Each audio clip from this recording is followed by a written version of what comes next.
दोस्तों, जिस जिस पर ये जग हंसा है उसने इतिहास रचा है। हेलो एवरीवन, कैसे हैं आप?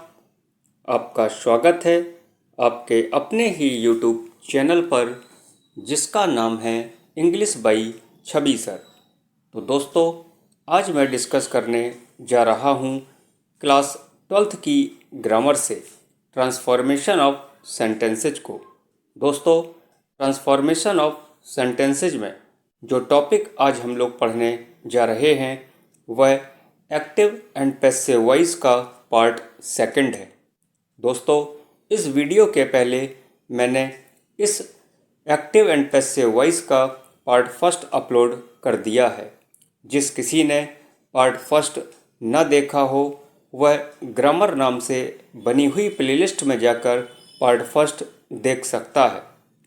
आइए दोस्तों, अब आपका ज़्यादा समय न लेते हुए स्टार्ट करते हैं पार्ट सेकंड।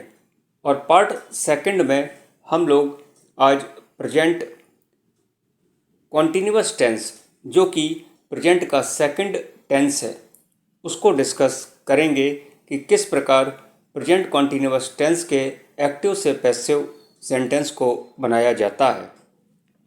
तो जैसा कि आपको पता है कि प्रेजेंट कॉन्टिन्यूअस टेंस में इज बीइंग, एम बीइंग और आर बीइंग का यूज किया जाता है।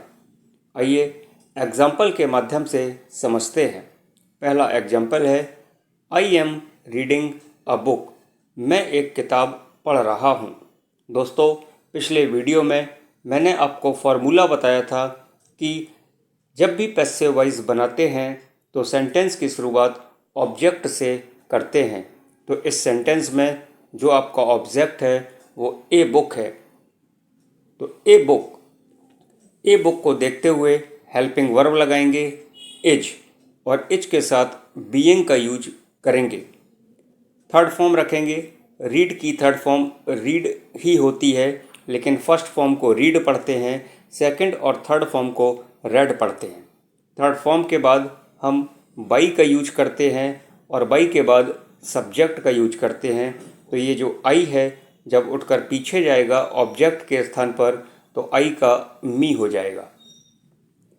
Example number second negative sentence है, I am not reading a book. मैं एक किताब नहीं पढ़ रहा हूँ।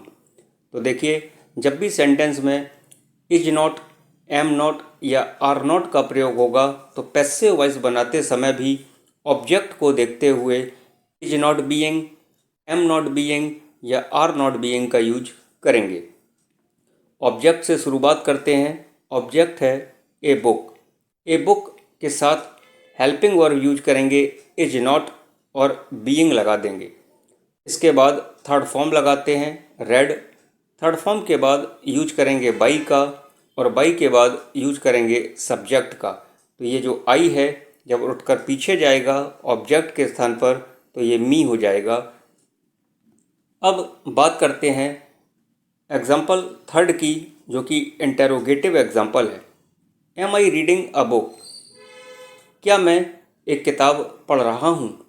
तो दोस्तों देखिए, यहाँ पर इंटेरोगेटिव सेंटेंस में जब भी इज एम आर आगे होगा तो पैसिव वॉइस बनाते समय आप इज एम आर का ही यूज सबसे पहले करेंगे, लेकिन अपने ऑब्जेक्ट को देखते हुए। तो यहाँ पर ऑब्जेक्ट है ए बुक, इसलिए स्टार्टिंग में हमने इज का प्रयोग किया, इज ए बुक। इसके बाद आपको पता है कि पैसिव वॉइस में बीइंग लगाएंगे और थर्ड फॉर्म, उसके बाद बाई और लास्ट में ये जो आई है जब पीछे जाएगा तो ऑब्जेक्ट के स्थान पर जाएगा तो आई का ऑब्जेक्ट मी होता है। एग्जाम्पल नंबर 4 इंटेरोगेटिव नेगेटिव है, am I not reading a book. क्या मैं एक किताब नहीं पढ़ रहा हूँ? तो इसका जब पैसिव वॉइस बनाएंगे तो सबसे पहले आप हेल्पिंग वर्ब रखेंगे और हेल्पिंग वर्ब ऑब्जेक्ट को देखते हुए लगाई जाती है। तो यहाँ पर ऑब्जेक्ट है ए बुक, इसलिए आपने इज का प्रयोग किया। इसके बाद ए बुक रखा। यहाँ पर सब्जेक्ट के बाद नॉट लगा हुआ है, तो यहाँ पर ऑब्जेक्ट के बाद नॉट लगाना होगा। तो ऑब्जेक्ट है ए बुक, इसके बाद नॉट का यूज करेंगे, नॉट के बाद बीइंग का यूज करेंगे, और इसके बाद थर्ड फॉर्म रेड आ गई, बाई लगाएंगे और लास्ट में जब आई उठकर पीछे जाएगा ऑब्जेक्ट की जगह तो ये मी हो जाएगा। तो दोस्तों ये था प्रेजेंट कॉन्टिन्यूअस टेंस। अब बात करते हैं प्रेजेंट के तीसरे टेंस की, प्रेजेंट परफेक्ट टेंस की। आपको पता है प्रेजेंट परफेक्ट टेंस का जब एक्टिव से पैसिव बनाया जाता है तो हैज बीन और हैव बीन का प्रयोग किया जाता है। आइए एग्जाम्पल के माध्यम से समझते हैं। पहला एग्जाम्पल है I have kept my promise, मैंने अपने वादे को निभाया। तो यहाँ पर ऑब्जेक्ट है माई प्रॉमिस, तो ऑब्जेक्ट से स्टार्ट करेंगे माई प्रॉमिस के साथ हेल्पिंग वर्ब यूज करेंगे हैज का और इसके तुरंत बाद बीन लगा देंगे। इसके बाद थर्ड फॉर्म केप्ट की थर्ड फॉर्म केप्ट ही होती है। थर्ड फॉर्म के बाद यूज करेंगे बाई का और लास्ट में ये जो सब्जेक्ट है आई जब ऑब्जेक्ट के स्थान पर पहुँचेगा तो ये मी बन जाएगा। तो सेंटेंस बना आपका my promise has been kept by me. Example number second जो कि नेगेटिव है, I have not kept my promise, मैंने अपने वादे को नहीं निभाया। तो यहाँ पर ऑब्जेक्ट है माई प्रॉमिस सिंगुलर सब्जेक्ट है इसलिए हेल्पिंग वर्ब सिंगुलर इन नंबर में आएगी तो हैज नॉट का यूज करेंगे और नॉट के बाद ही बीन का प्रयोग करेंगे। इसके बाद थर्ड फॉर्म केप्ट की थर्ड फॉर्म केप्ट ही होती है, फिर बाई का प्रयोग करेंगे और लास्ट में इस आई का ऑब्जेक्ट हो जाएगा मी। अब बात करते हैं एग्जाम्पल नंबर थर्ड जो कि इंटरोगेटिव है, have I kept my promise, क्या मैंने अपने वादे को निभाया। तो जब भी सेंटेंस की शुरुआत हैज या हैव से हो तो पैसिव वॉइस बनाते समय भी आपको सेंटेंस की शुरुआत हैज या हैव से करनी पड़ती है, लेकिन अपने ऑब्जेक्ट को देखते हुए। तो ऑब्जेक्ट यहाँ माई प्रॉमिस है जो कि सिंगुलर सब्जेक्ट है इसलिए आप हैज का प्रयोग करेंगे। तो सेंटेंस बना हैज माई प्रॉमिस और ऑब्जेक्ट के बाद बीन का प्रयोग करेंगे। इसके बाद थर्ड फॉर्म केप्ट बाई और आई का ऑब्जेक्ट होता है मी। बात करते हैं एग्जाम्पल नंबर 4 की, have I not kept my promise. देखिए ये एग्जाम्पल इंटरोगेटिव नेगेटिव है, यहाँ आई सब्जेक्ट है इसके बाद नॉट का प्रयोग हुआ तो पैसिव वॉइस बनाते समय जो आपका ऑब्जेक्ट होगा ठीक उसके बाद नॉट का प्रयोग करना होता है। तो सेंटेंस बनाते हैं has my promise not been kept by me. I hope आपको प्रेजेंट के तीनों एक्टिव से पैसिव अच्छे से समझ में आ गए होंगे। आइए अब बात करते हैं पास्ट का, जो पहला टेंस है पास्ट इंडेफिनिट टेंस। इसमें पैसिव वॉइस बनाते समय आप वॉज और वर का ही प्रयोग करते हैं। एग्जाम्पल देखते हैं आई रोट अ लेटर, मैंने एक पत्र लिखा। दोस्तों ये आई एक सब्जेक्ट है, सब्जेक्ट के बाद देखिए वर्ब का यूज हुआ, ये वर्ब सेकंड फॉर्म है, राइट की सेकंड फॉर्म होती है रोट, यानी जब भी वर्ब की सेकंड फॉर्म मिले तो आप समझ जाइएगा वो टेंस आपका पास्ट इंडेफिनिट टेंस है और पैसिव वॉइस बनाते समय फिर आप सिंगुलर सब्जेक्ट के साथ वॉज और प्लूरल सब्जेक्ट के साथ वर का प्रयोग करते हैं।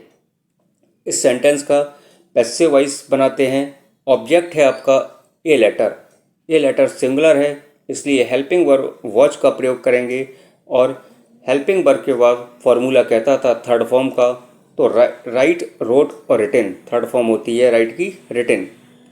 थर्ड फॉर्म के बाद यूज करेंगे बाई का और बाई के बाद सब्जेक्ट लगाना है, तो ये जो सब्जेक्ट है आपका आई उठकर जब पीछे जाएगा तो ऑब्जेक्ट बन जाता है, तो आई का ऑब्जेक्ट मी होता है। बात करते हैं एग्जाम्पल नंबर सेकंड जो कि नेगेटिव है, I did not write a letter. ध्यान दीजिएगा जब भी सेंटेंस में डिड नॉट मिले तो आप समझ जाइएगा कि पास्ट इंडेफिनिट टेंस का ये नेगेटिव सेंटेंस है, और जब पास्ट इंडेफिनिट टेंस का नेगेटिव सेंटेंस को आप पैसिव वॉइस में चेंज करते हैं तो डिड नॉट की जगह वॉज नॉट या वर नॉट का ही प्रयोग करते हैं। तो आपने पैसिव वॉइस बनाया, ऑब्जेक्ट है आपका ए लेटर, इसके बाद वॉज नॉट थर्ड फॉर्म का यूज करेंगे, फिर बाई का यूज करेंगे और ये मी आपको समझ में आ गया कि आई का ऑब्जेक्ट मी होता है। बात करते हैं इंटेरोगेटिव सेंटेंस की। Did I write a letter? क्या मैंने एक पत्र लिखा? तो सेंटेंस की शुरुआत हेल्पिंग वर्ब से हुई, डिड से हुई। तो पैसिव वॉइस में सेंटेंस की शुरुआत आप वॉज और वर से करेंगे, लेकिन अपने ऑब्जेक्ट को देखते हुए। यहाँ ऑब्जेक्ट ए लेटर है जो कि सिंगुलर है, इसलिए हमने वॉज का प्रयोग किया। तो वॉज ए लेटर, ऑब्जेक्ट के बाद फिर थर्ड फॉर्म लगाएंगे। राइट की थर्ड फॉर्म रिटन होती है। थर्ड फॉर्म के बाद आपको पता है बाई का यूज करते हैं और बाई के बाद सब्जेक्ट का प्रयोग करते हैं। तो ये जो आई है जब उठकर पीछे जाएगा तो ऑब्जेक्ट की जगह जाएगा, तो ऑब्जेक्ट बन जाएगा आई का मी। चौथा example, did I not write a letter? क्या मैंने एक पत्र नहीं लिखा?